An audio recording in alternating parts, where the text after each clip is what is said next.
எல்லாருக்கும் வணக்கம். இன்னைக்கு மகளிர் தினம். தமிழ்நாடு முழுக்க இருக்கிற என்னுடைய அம்மா, அக்கா, தங்கச்சி, தோழின்னு உங்க அத்தனை பேருக்கும் இந்த தினத்தில வாழ்த்து சொல்லாம இருக்க முடியாது. உங்கள் அனைவருக்கும் என்னுடைய மகளிர் தின வாழ்த்துக்கள். சந்தோஷம் தானே! பாதுகாப்பா இருந்தா தானே சந்தோஷத்த உணர முடியும்.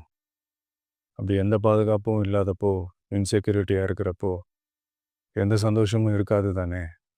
அப்படின்னு நீங்க நினைக்கிறது எனக்கு புரியுது. என்ன செய்ய? நீங்க, நாம எல்லாருமா சேர்ந்து தான் இந்த திமுக கவர்மெண்ட்டை தேர்ந்தெடுத்தோம். ஆனா, அவங்க எப்படி நம்மள ஏமாத்துவாங்கன்னு இப்ப தானே தெரியுது. எல்லாமே இங்க மாறக்கூடியது தானே! மாற்றத்துக்கு உரியது தானே! கவலைப்படாதீங்க. 2026ல நீங்க எல்லாரும் சேர்ந்து, இல்ல நாம் எல்லாரும் சேர்ந்து, இந்த மகளிருக்கான